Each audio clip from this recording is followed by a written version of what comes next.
Sanibonani babukele emakhaya ohlelweni lwethu The Gospel Insider on Zululand Studio TV. I am your host of course uKhanyisane ngikwagwala imina engenishayelela uhlelo angihambi ngedwa ke namhlanje kulusuku olukhulu la khona sizohlukanisa unyaka kungumhla ka31 kuDisemba ku2020 angihambi ngedwa ke babukele emakhaya ngihamba nompostoli uShange ubaba uShange uganiwe ke bathandekayo ngakho ngithi ubaba uShange egameni lika Jesu uyena ke esinaye namhlanje njengoba ngihlale ngisho ukuthi ezinsukwini ngezinsuku mangabe ngivela ngisuke ngivela nogcotshiweyo kaNkuluNkulu ezosethulela lokho uNkulunkulu akasuke ekhulumile ngaye uhlelo lwethu ke The Gospel Insider Show on Zululand Studio TV babushange siyabingelela. Siyabingelela kakhulu umpostoli egameni lenkosi yethu Jesu Kristu namandla eliphakeme siphinde futhi sibingelele nababukeli beZululand TV kulolu suku lamhla ka31 December. Oh yes. Siyabonga nje kakhulu uNkulunkulu ukuthi sibe khona namhlanje sibe engxenye yokusohlanganyela ndawonye kanye nabonke ababukeli kanye nabo bonke nje abakhona. Siyabonga kakhulu umpostoli egameni lenkosi yethu Jesu. Oh yes. Mhlawumbe babushange singakaqhubeki kakhulu singacela nje sinxusa Nkosi yami ukuthi ubaba kaSithathe asisenkosini ngomkhuleko bese siyaqhubeka nohlelo lwethu. Ake sikhuleke egameni lenkosi yethu. Baba wethu onamandla wonke nonguyise wenkosi yethu Jesu Kristu uNkulunkulu encwele akekho omunye uNkulunkulu wena wedwa uyinkosi emakhosi uphakeme. Nakulesi sikhathi uNkulunkulu wami sokuphela konyaka uNkulunkulu wami sokugcina uNkulunkulu wami konyaka ka2020 uNkulunkulu anamandla sikubonile uNkulunkulu wethu phakathi kwezivunguvungu uNkulunkulu anamandla naphakathi kwezimo uNkulunkulu baba wethu oyingcwele wamanathi somandla egameni lika Jesu awuzange wavuma nempilo yethu uNkulunkulu engcwele ngoba uthezwini lakho awuyivuma unyawo lethu kuba lishelele ngoba wena uNkulunkulu olondolaza uIsrayeli baba ongazeli ongalali uNkulunkulu wethu namanje ke baba wethu engcwele sikuyisela udumo lonke kuwe baba wethu namandla sibonga Nkosi yami amandla akho uNkulunkulu wethu baba ahlala kithi avela phezulu kuwena uNkulunkulu engcwele baba sigcina imihla ngemihla uNkulunkulu wethu baba sikunikeza udumo ke uNkulunkulu namandla wonke sithi uNkulunkulu wethu uqhubeka nathi uNkulunkulu engcwele ungene nathi ngesibusiso uNkulunkulu wethu onyakeni ka2021 uNkulunkulu engcwele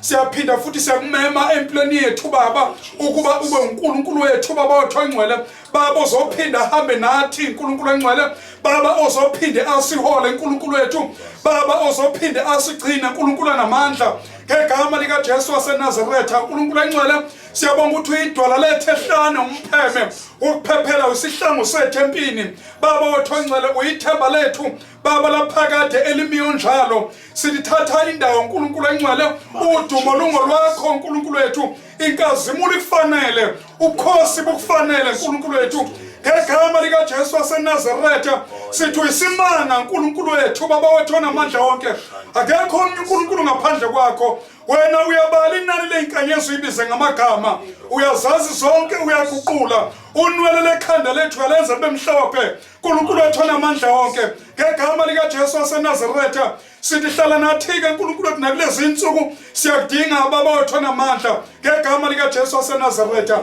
amen and amen. Thank you Jesus. Siyabonga kakhulu umpostoli kaNkulunkulu egameni lika Jesu Kristu umkhuleko namandla babukele emakhaya uhlelo lwethu The Gospel Insider Show kuyo iZululand Studio TV uyasithola ke kuona wonke ama online platforms uyangena nje uthi Zululand Studio TV bese siyavela egameni lika Jesu babushange unathi izwi lenkosi likhona mbukele emakhaya ungakhathazeki wena konke uzokuthola lokho uNkulunkulu akakubekele khona ehambile nawe u2020 uqala kuze kufike osukwini lanamhlanje futhi sazohamba nawe singena ku2021 uNkulunkulu enza imangaliso sithi ke makadunyiswa yena onguJehova wemangaliso egameni lika Jesu babushana asingene endabeni yethu mhlawumbe ubabushange uma engakethi ukusenabela kancane ngoba bushange ungubani ubabushange i background nje yakhe kusuka ekuzalweni ukukhulwa kuze kufike la khona eba ubabushanga. Angibonge kakhulu ithuba empostoli onginikeza lona ukuba nami ngiphinde ngizidalule ukuba ababukeli bangazi ukuthi ngubani iqhamuka phi kanjani ngoba yikho into ebaleka ukudlula leyo ngoba manje ngingakangeni kakhulu lapho empostoli ekutheni mhlambe ngichaza ukuthi ngubani ngibuka nje indaba ekhona eBhayibhelini kaEnoki mawuthi uEnoki ohamba noNkulunkulu wathathathwa kabe safunyanwa ngoba kuthiwa ithokoza uNkulunkulu noma ungekho umlando wakho omude kodwa siyathola ukuthi indaba enkulu isekuthe nje wayehamba noNkulunkulu ethokoza uNkulunkulu ngayo yonke indlela. Siyabonga umpostoli ukuthi egameni lenkosi yethu Jesu Kristu noma sikhona izinto kodwa uNkulunkulu ufike wa-add value empilweni yami. Ngoba kuqinisa ukuthi kukude lapho engisuka khona futhi sekukuningi engidlule kukho umpostoli. uNkulunkulu into engayisho nje ngaye ukuthi ngimbone nje esimanga kakhulu empilweni yami. Ngificwe izikhathi eziningi empilweni ebezinzima. Ngiyangithi mhlawumbe ngazi noma ngizothuna enhlahla noma usuke njani umuntu othi uma ekholwa kodwa engaficwa izikhathi la khona kube sengathi khona angathi uqhela kuNkulunkulu noma sengathi angakhuluma amazwi athile aphambene ngoNkulunkulu hayi ngoba mhlawumbe engakholwa kodwa ingoba uficwe isikhathi esithile ngificwe izikhathi eziningi ezingemnandi empilweni yami ehlukahlukene kodwa khona kunjalo uNkulunkulu waba uNkulunkulu empilweni yami. Engakusho ngoNkulunkulu ukuthi ngibonile ukuthi uNkulunkulu kumuntu yini ayidingayo kahle kahle ukuze ahambe naye akwazi ukuphinda amethembe. Ngingubaba ke umfundisi uShake. Ngiganiwe nginonkosikazi oyedwa. Unkosikazi wami uMampanza onganileyo naye ungomunye futhi wabantu uNkulunkulu ambizile. Ambizele kwi-ministry of preaching. Unendlela na uNkulunkulu amsebenzisa ngayo kakhulu. So kube sibusiso nje ukuthi uNkulunkulu asihlanganise kanye naye sibe ndawonye ngokwecebo lakhe ngoba sabothi khona uNkulunkulu into afuna ukuyenza. Okunye futhi okubaleke kakhulu ohambeni lami noNkulunkulu ngithe ngihamba nje uNkulunkulu ziningi izinto empilweni amazenzile ayishintshile mhlambe ebesingahambi kahle kodwa ngenxa ukuthi uNkulunkulu ube nami ngibonile ukuthi uNkulunkulu akakhathalele kuphela nje ukuthi wena ube lento ayifunayo akakhathalele kuphela ukuthi wena wenza umsebenzi wakhe kodwa uNkulunkulu akhathalele ukuthi esekumuntu esehleli kuwe esewuNkulunkulu wakho wena ubizwa ngegama lakhe ukuthi kufanele ukuthi impilo yakho futhi nayo kube khona izinto ezithile ezokhombeka ukuthi ngempela uNkulunkulu nawe ukuthi ngempela uNkulunkulu uhamba nawe empilweni yakho lento okumele ukuba izwe libone lifakaze ngayo ngoba ngaso sonke isikhathi ayifuneki into ezodicilela igama likaNkulunkulu phansi ezokwenza ukuthi abantu bamngabazi uNkulunkulu.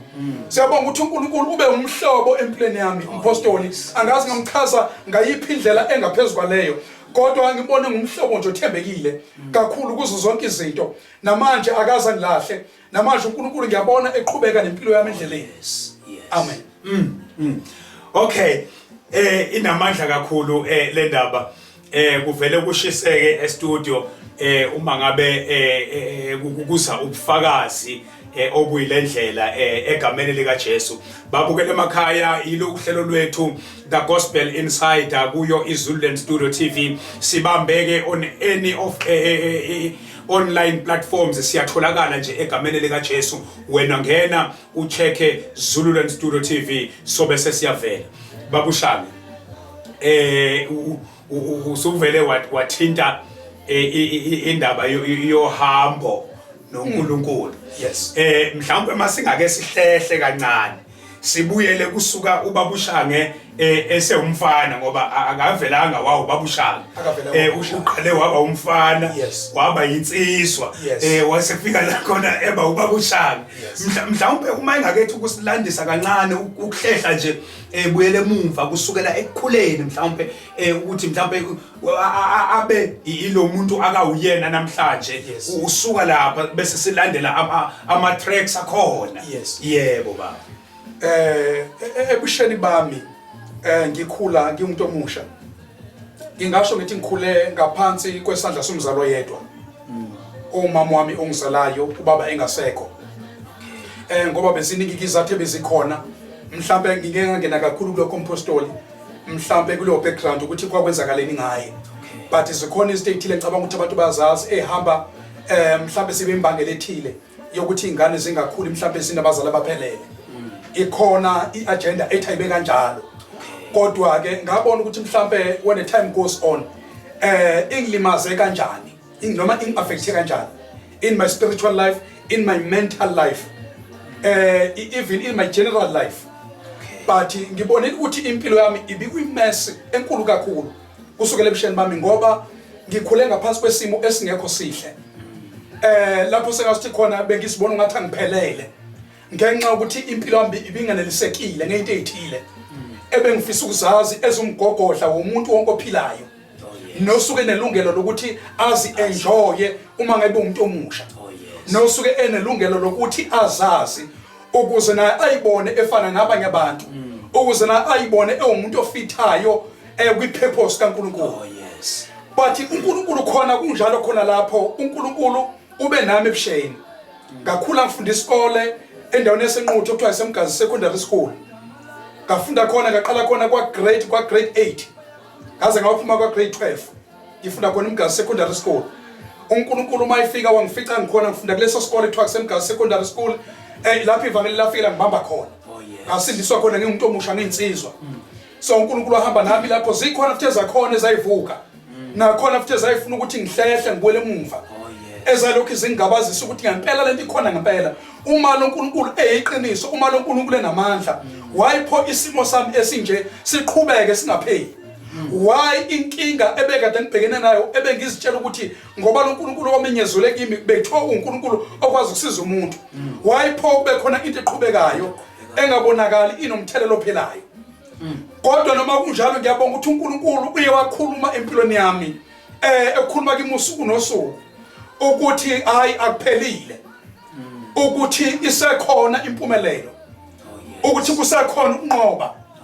Njengoba uJesu athi kubafundi bakhe yehliselana amanethi ejuleni. Bengasazi bona uJesu wakhuluma just a prophetic word. Izwi elazobenza ukuthi noma sebedoubt kodwa ngoba inkosi sikhulumile kubo. Bawaphonsa amanethi ngokholwa nangokusho kwezwi lenkosi. Nami ngase ngiphila ngaleyo ndlela apostoli, ngase ngiphila ngokusho kaNkulunkulu nangokholwa ngiyibona into ayisho uNkulunkulu ngiya kuyo ngifika kuyo ukuthi nansi lento engizofika kuyona engibheke kuyona noma isimo sangaleso sikhathi kwangathi singibambile singivalele ukuthi ayikho into enjalo kodwa ngiyabonga ukuthi uNkulunkulu wathembeka khona lapho ngaze ngaqeda nesikole umpostoli kwakunzima kangangokuba ngisho isikole ngacishe ngangasiqeda ngendlela impilo yami ayikumesi ngawo ngaba umuntu ongathi ngiyagula ngiyaphazamiseka ngendlela ethile kangangoba mhlawumbe kubethiwa ngangumuntu owenza ukunyusicela inkosi inkolo kwakugcina khuluma ezinye izinto mhlawumbe kuthiwa ke sicheke nokuthi kodwa ke la uNkulunkulu wangiqinisa wakwazi ukungimisa isibindi ukuthi noma kunjalo kodwa ngime kuze kube lesi sikhathi lesi ngawumuntu ohamba ngayigoli ngawuzama amathuba emisebenzi ngikwazi ukusebenza nakhona mangifika impilo yafika abanzima yangabilula umpostoli kangoba ngaze ngathola iaccident ngalimala kwakhona ezakala ngathola ama fractures ngahamba ngaba umuntu owenze fracture issue lapha kwesinye seyibhedlela ngenxa yokuthi ngangilimele nje kakhulu kuningi kanti endlule kukhempileni ngadibana nakho lokho impilo yami yavele nje yaba kumesi ngaba frustrated ukuthi kahle kwenzakalani empilweni yami impilo yami yangahamba kahle into zangalunga ngathi ngisabathe ngiyahlanganisa into zangavuma ngapha nangapha kodwa ngibe ngithandaza uNkulunkulu ophilayo kanti inkosi kuphi ngibuza uNkulunkulu kanti ukukholwa kuyinto enjani makunje kanti wena uNkulunkulu uphi makunje ngibuza imibuzo eminingi uNkulunkulu so akwazi ukuthi ngibuye eGoli ngize ngibuye lapha ekhaya futhi endaweni yasenquthu lapho engikhulele khona ekhaya ngabuyela khona so kwasho ukuthi ela Olundi umama ebethenge khona umuzi endaweni yasoLundi ilapho ke sathi masuka ke enquthu ke safudukela khona uLundi sesizohlala khona ngokugcwele ngoba bengiqhubeka ngikhuleka ngahlangana nabanye abazalwane silokhu sihlanganyela sibonana kanjalo siba nemkhuleko esiqhubayo kwaze kwafika la khona ke uNkulunkulu ezambula khona kwaba sengathi ziyaqala ke into ziyavuleka ziyenzeka ngendlela uNkulunkulu enza ngakhona so ngithi ngimbonge nje ngalokho Thixo babushane kunombukele ekhaya osesimweni esinjenga lesi ngqo odlule kusona noma okhule phansi kwaso mhlawumbe ungathini amazwi okumkhuthaza. Sometimes he or she may think even give up even empilweni, mhlawumbe acabange even ukuthatha impilo yakhe. Angathina amazwi ongampha wona ukumqinisa nje kungumhla ka-31. Amazwi engakhuluma umpostoli nakubabukeli beZuleni TV kumhla ka-31 kuDisemba. Oh yes. Ngingakhuluma nje amazwi athi eqaleni konyaka uma unyaka uqala naphakathi nendawo nawo uzofinyelela ekupheleni. Sisuke sihamba namazwi kaNkulunkulu. Silala nawo sivuke nawo. Asiyona into ecishayo. Uma wena usungena esimene esithile. Kodwa kuba into ehleze ikhona inkeneneza kuwe. Ngoba uNkulunkulu akasho ukuthi ngoba ngihambe nawe lapha ngizokushiya njengamanje. Uthi umele usomuhle ongathe bona impisi iza umele usokhokhelwayo abaleka ashiya izimvu. Uthi kodwa mina ngumele usomuhle odela ukuphila ngenxa yezimvu. Oqala nje lokho ngifisa ukutshela umlalelo khona nobukelayo njengamanje ukuthi into enhle ngoNkulunkulu indaba kahle kahle njengoba mina ngiwubaba ushange kunamazwi engakhuluma kuwena kodwa indaba enkulu iqala kuJesu kahle kahle iqala kuNkulunkulu oyisosi yayo yonke into okuyena melusi kahle kahle ongamdela umuntu ngoba kube kuthiwa kuya ngezimo abantu abaphila ngaphansi kwazo umpostoli ngiyacabanga ukuthi ngaba akekho umuntu njengamanje oqualifyayo ukukhonza uNkulunkulu ngaba akekho umuntu oqualifyayo ekutheni athandaze kuNkulunkulu ngaba akekho umuntu oqualifyayo ukuthi uNkulunkulu ambize ngokuthi ungumntwana wakhe noma uyinceki yakhe ngoba izimo vele ihlale zisiphikisa ayikwazi ukuhambisana namaphupho ethu ayikwazi ukuhambisana necebo likaNkulunkulu kodwa kuyaphikisana ngaso sonke isikhathi kuhleze xabana. Ngifisa ukutshela umlaleli njengamanje nombukelo khona ukuthi uma abantu bengasathembi kuwe wena uzethembe wena. Ngamanye amagama, know yourself who you are in the Lord. Understand the potential that God has invested in your life. Zazi ekuphumeni nasengeneni kwakho ukuthi kahle kahle just discover your purpose ukuthi what is your purpose. uNkulunkulu unayiphi injongo ngawe. Ayikho into edlula leyo nto mpostoli ngoba iyona nto ekwazi ukuphusha umuntu empilweni. Ngoba kuyiqiniso ukuthi kuyenze kube phakathi kwezinto othi uma ngabe uzibuka ingabi khona eyodwa ekukhuthaza empilweni yakho uthi sabathe ubheka ngapha nalena ikhuthazi usabathe ubheka ngapha nalena iyakulimaza usabathe ubheka phambili nakhona ngathi aqhubeke kakhambeki. Kodwa uma uzoba naleyo nto ukuthi baba I want to discover my purpose ukuthi mina ngubani empilweni. I want to understand you in the name of Jesus.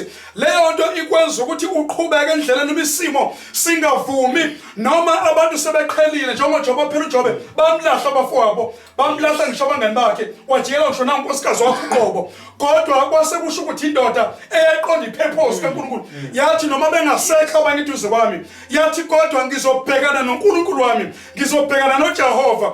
Ngiyathanda ukuthi mntaka baba ekhaya noma ngabe izimo ziyakuphikisa kodwa kufanele ube nayo indlela yokudlula kumuntu ube nayo indlela yokudlula ezimeni ukwazi ukufinyelela kuNkulunkulu ngoba uNkulunkulu yena oyisiqalo nesiphetho sayo yonke into empilweni yakho. Ayi inamandla kakhulu babushanga le ndaba egameni lika Jesu. Babukela emakhaya sisekulo uhlelo lwethu The Gospel Insider on Zululand Studio TV kungumhla ka-31 kuDisemba ku-2020. It's a last day kunyaka ka-2020 esizele ukumbonga uNkulunkulu ngendlela emangalisayo. Babukela emakhaya usekhona babushange izwi lenkosi likhona ikhona into ezophuma la okwakho nje thula ulalele uzwe uNkulunkulu ekhulumisana nokuphila kwakho uzwe uNkulunkulu ekuvuselele ukuphila kwakho uzwe uNkulunkulu eqinisa egameni lika Jesu Kristu waseNazaretha. Babushana ngifisa ngesithi ukubuya kancane size kule yokuzwa uNkulunkulu ekhuluma nawe.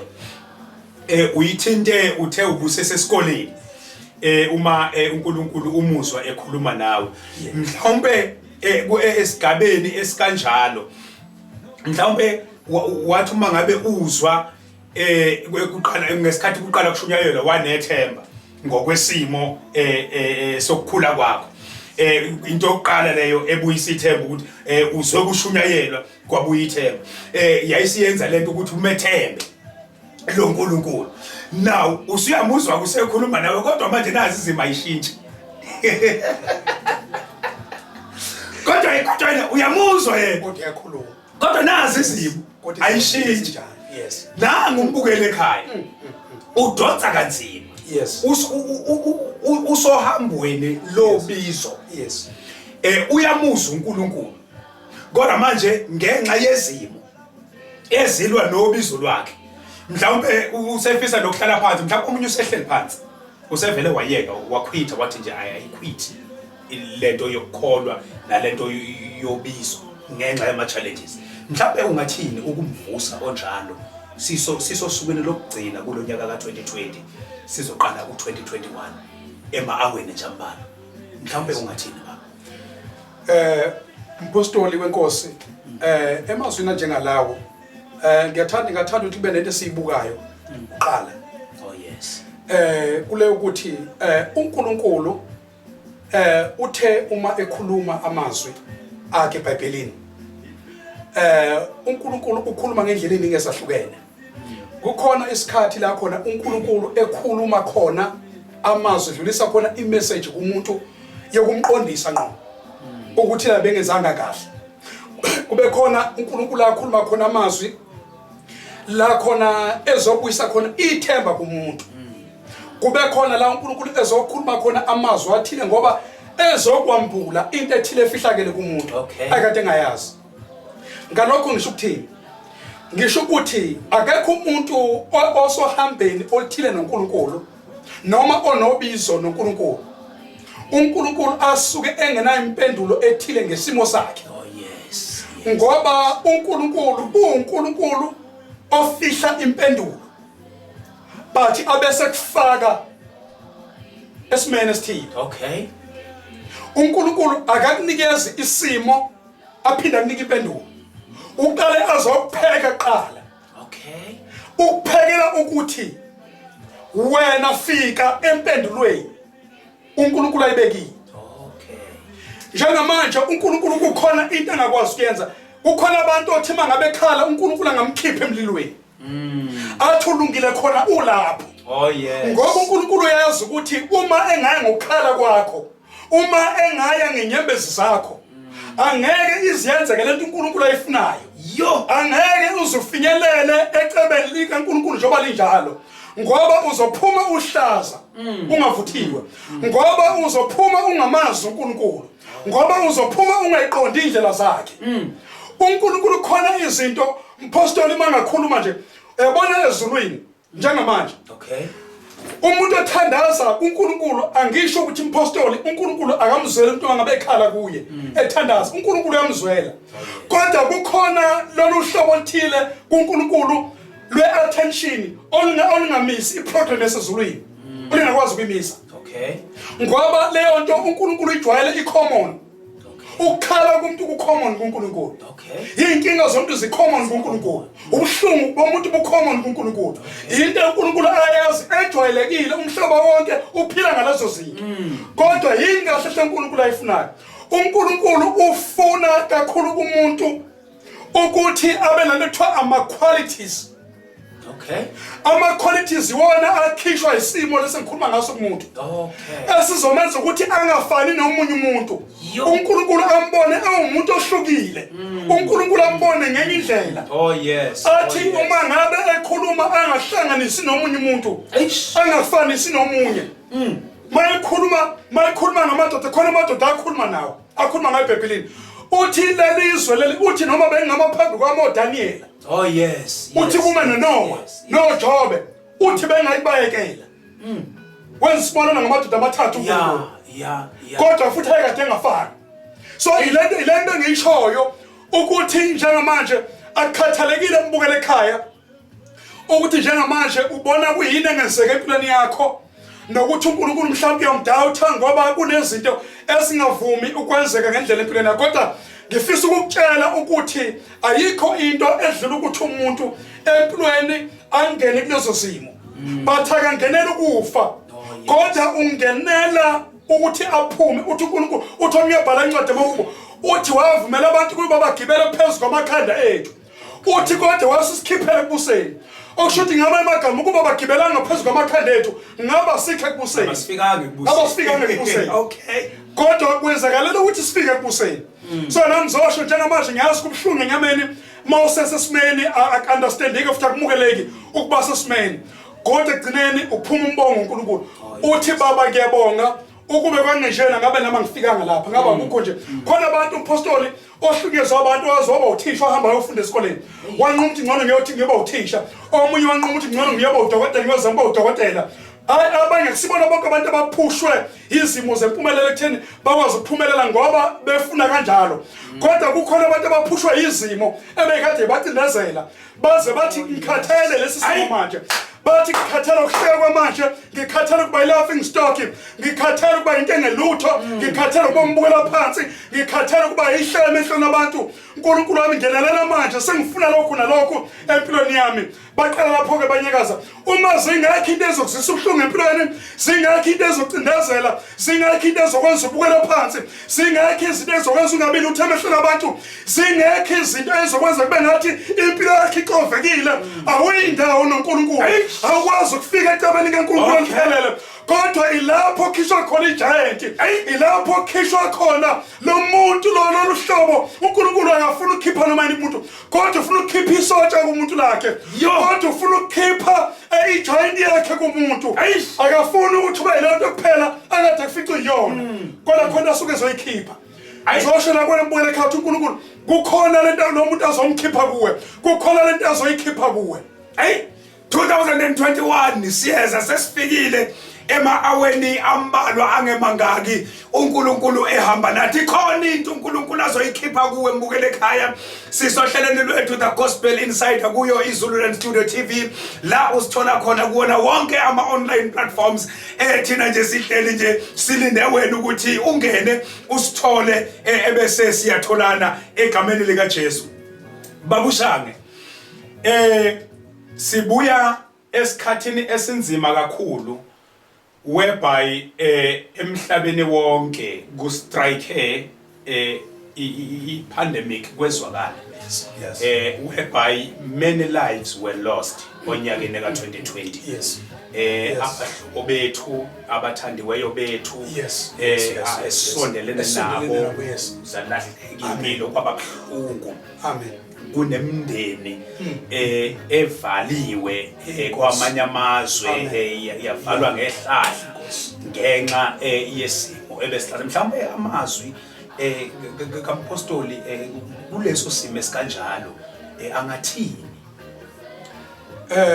siyabonga kakhulu umpostoli khona ke kuyisimo esingazange saba sihle futhi esingehlanga kahle kwabaningi ngenxa ukuthi besibona ukuthi kahle kahle kwenzakalana kodwa ke umpostoli phezulu lokho okwenzakala ngiyathanda ukusho kubantu noma kubafethu abalahlekelwe izihlobo zabo naba experience a great loss ngenxa yepandemic mhlawumbe abanye ngenzeka ngabe sikhona ukukhalela ihlobo zabo nje mhlawumbe abanye kube kulahlekelwa umnotho othile akade bephila ngawo mhlawumbe abanye kulahlekelwa amathuba ukuthi bakwazi ukuthola isinkwa esobenza ukuthi baphile khona lapho kuqinisa ukuthi abantu abaningi bagcine bengasaboni kahle kahle ukuthi uNkulunkulu khona noma akekho yini bagcine sebeyibuza ngokuthi kahle kahle kwenzakala nemhlabeni ngoba bonke bedidekile kodwa ngifisa ukusho ukuthi lesi sikhathi sepandemic njoba nje ihlasela umhlaba wonke umuntu esemanzini amnyama ngoba manje kubhekwane nesimo esingazi ukuthi siyodlula kanjani nokuthi siyodlula nini mhla singaki kodwa ngiyafisa ukusho ukuthi wena njengamanje mbukelo khona ekhaya umhla 20 December ngicela wazi ukuthi uNkulunkulu usenecebo ngawe wena uphilanga nje ngoba lesi sikhathi ngoba abanye bebengekho ngcono ngoba khona abantu uNkulunkulu abavumela abangena email bese kuba khona abanye angabavumeli ukuthi bangene kuzona kodwa akusho ukuthi abangenanga ingoba bengcono nalabo abangenile kunabangenile esimeni so ngifisa ukuthi njengamanje uNkulunkulu is on the process. He is working on the situation. Okay. Ngoba uNkulunkulu usebenza emfihlakalweni. Abantu bengaboni. uNkulunkulu akudingi ukuthi aza discuss nomuntu noma negotiate nomuntu ukuthi njengamanje ngenza 1 no 2 ngaphandle uma kune appointment uNkulunkulu ne appointment nomuntu othile Okay. angayikhuluma leyo nto but if there's no appointment uNkulunkulu wenza ngendlela yakhe izinto futhi emfihlakalweni yakhe zenzeke futhi ngesikhathi esingalindele umuntu njengamanje sonke singaba sesimene esifanayo sokuthi siyakhala siyalila sikhaliswa ipandemic kodwa mfisa ukusho ukuthi mhlawumbe besafuna namakhambi nokuthi kulethwe ama vaccine yonke into ukuthi mhlawumbe kube enye ingxenye yokuthi bazokwazi ukulwa nalesi simo lesi se COVID-19 ngifisa ukusho ukuthi wena khona kukhona izwe lithi igama lika Jehova limbhoshongo namandla olungileyo ubalekela khona agcineke alondeke phezu kwakho konke sekwenziwe iqiniso ukuthi uNkulunkulu into ekhona on medical attention yonke lento uNkulunkulu kwenze ngecebo ukuthi ngoba phela ikhona into edinga odokotela sikhona edinga isibedlela zikhona into edinga abantu abangochwepheshe ama professionals ukuthi sikwazi ukusizakala kuzona kodwa phezu kwakho konke lokho khona amandla agcinile ngaphezu kwa yonke into amandla kaNkulunkulu lawo ukuthi sekwenzeke konke sekuhluleke konke but bese uNkulunkulu uyavela athi manje sekuvela mina ke Jehova njengamanje khona izinto uNkulunkulu angathuthula emhlabeni ungathi uyibuka ngamabomu uyibheda mpostoli kuba sengathi uNkulunkulu akazazi kanti uyazazi kodwa ulinda isikhathi sakhe la khona bese vela khona engasekhompiti namuntu lapha azovela khona avele njalo Jehova njengoNkulunkulu ophila kuzibe phakade lapho engazukhompithana naNkulunkulu lapho engazukhompithana mbuso lapho engazukhompithana umuntu lapho engazukhompithana simo lapho engazukhompithana nomthetho wezwe engazukhompithana lutho lapho sekuba sekuyena yedwa kube sekuduyiswa yedwa kube sekukhothanya kweyedwa ngisho imvelo uqobo lwayobe isifunga ngaphambi kwakhe isimdumisa uqobo konke kube sekubhekena ngaleso sikhathi yena yedwa uNkulunkulu amen siyabonga pastor